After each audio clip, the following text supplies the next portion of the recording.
We put the canvas on first before we put those three on. This is an actual patrol group from Whitehorse. We're currently conducting a GSAR, so search and rescue on ground. Nice and tight. 1, 2, 3, up. Put the legs in. We've set up camp here. We've been here for 24 hours now, and we expect to be here for another 3 days. Honey, we're home. Our intent is to find a downed aircraft in the bush in a certain location, and these rangers behind me are now working to go out and capture these 3 possible survivors. We started from Whitehorse. Phase 1 was moving to this location. We set up camp, a headquarters for us. From here, we are pushing out 2 sections to 2 different crashes.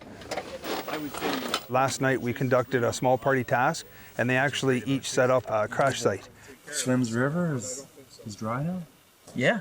Later, they're going to head out and go to each other's site, and they're going to try and search for that downed aircraft site that the other person built.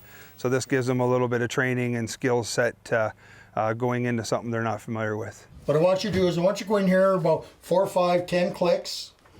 And then what I want you to do is I want you to find an area where you can set up a camp, where somebody has survived the crash, set up a camp. But I want that camp at least a half a mile off the trail. Any questions? No. Clear as mud? Rock and roll, guys.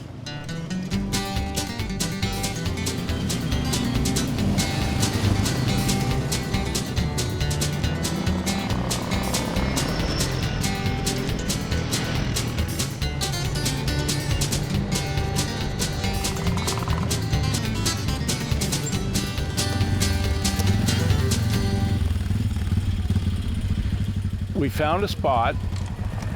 The objective is to not make it so difficult that nobody can get there, right? You want to make sure that they find the place and that they can accomplish the task, and that way the training's successful. We've got a tarp here. I've got some ropes. We'll need somebody to take a chainsaw and probably 2 axes. Who's got that? I got an axe. Stefan's got an axe. Who's got a chainsaw? I'll bring one. Okay. Look at all the caribou food. It's not impossible for them to find it. We went in single file, we broke a few branches and kicked a little moss to make sure that there was evidence of a trail. Holy cow. Man, look at the cranberries. Oh, really? Oh, yeah. These are low bush cranberries, those red ones? Yeah. I've seen a lot of big white patch. Yeah, that's what they call a reindeer moss sometimes. Oh, okay. 1 or 2 people should cut some firewood. Who wants to do that? The guy with the chainsaw. Yes, sir. Okay. Pardon? Cut branches for beds if you want. Sure. Okay, you get boughs. Somebody want to give Leah a hand? And somebody else go with Walter too, okay? Yeah, I'll go with Walter. And Barad and Stefan? Okay, and we'll rig some kind of a shelter here.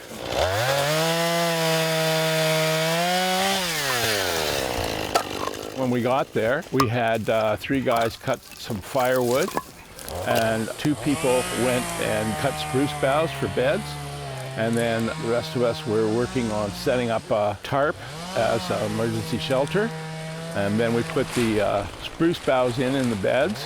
Well, you're going to teach me how to do this properly, right? Oh, good. Put it down this side with the bark side down. Yeah. And he says you always tuck one up. So this covers up the stick. Yes. Covers up the stick, you know what I mean? Yeah. And you kind of put them in all this way. And it makes it super soft. Yes. Just on a Oh, it's nice and soft. Like you can even lay on it. We set up where the fire pit would have been and left a newspaper, a couple empty water bottles and a plastic bag, some paper plates and napkins. So it looked like there had been some people there. You can pretty much follow your footprints in this moss. Yeah, I think you can, eh? It really sticks in. A few cranberries, but they're coming around. Shouldn't they be almost finishing though? What, cranberries? Yeah. Oh, no, they don't Not finish till in September, right? Yeah.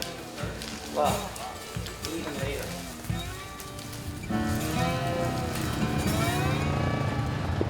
When we came back out to the road, we'd flag that. The objective was that the next day, the other group, they'd come to where the flagging was and know that somewhere within that immediate area, and approximately 500 to 800 meters off that area, there would be a camp for them to find.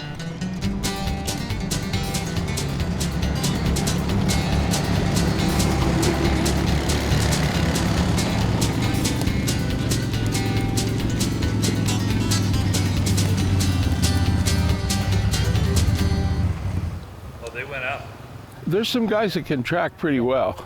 So when you get them to a place where it's flagged that they've got a point of entry, I have no doubt that they'll find the trail and get to where they want to go. Yeah, I'm on an 8-person boot trail right here. Yeah. Greg. Yeah. Oh, look at the trail. Yeah. Oh yeah. We'll be able to follow it through that light. Yeah, look at it. There was some well-beaten path in the moss, which was kind of our starting point for our search. Okay, guys, we're gonna move left. Stay in sight. Keep equal distance. The plan is that I'm gonna track the footprints, and then we'll stay on each side of it. Sound good?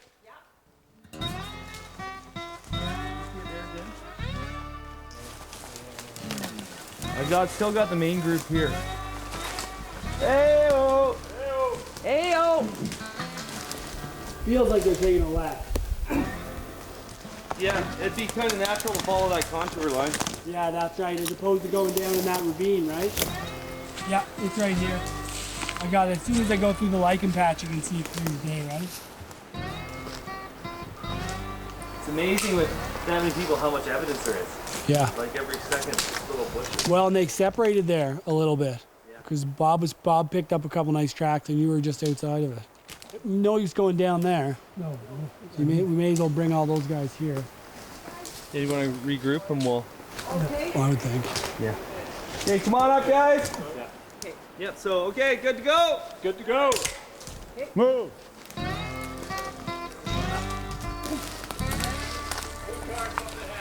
Blue tarp up ahead. In the distance, we could see some a potential campsite. And after doing a pretty thorough grid search, it seemed like a logical place for somebody to be. Newspaper dated July 22nd. No food left. No blood? No sign of any injuries. In any kind of search and rescue, you want to be really diligent about taking notes about everything on the scene that give you evidence for where people are, or where they've gone, or the state that they might be in when you find them. It's important to document that stuff clearly so that you can give that information to the search and rescue team out looking. Okay, does it only seem like there's one way in and out? I haven't seen any other trails. Our trail is from the road. They came due north to the ridgeline, then they followed the ridgeline and then came up here. I think anytime we saw the track, like if it was a real search, I would have flagged or blazed a tree, like the last evidence we saw. Every time you see it, yeah. I thought one thing that we did good was you don't want to walk ahead of the track, right? Because the track has to be, sort of the lead part. You walk around, you stomp around up there in front of the track a little bit, and that's going to be quite a problem. I've loved the group dynamic. I mean, there's opportunities to learn from the people here every time we go out. And there's some really experienced people on our team. It's a great way to advance my skills and have a big depth of knowledge to draw from.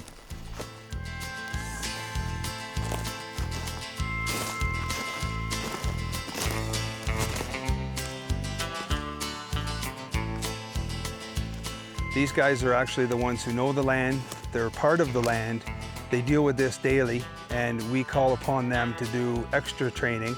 And that way we don't have to bring guys from the south who aren't familiar with the environment, unfamiliar with the territory, and we can kind of count on these guys a little bit more to conduct that kind of business.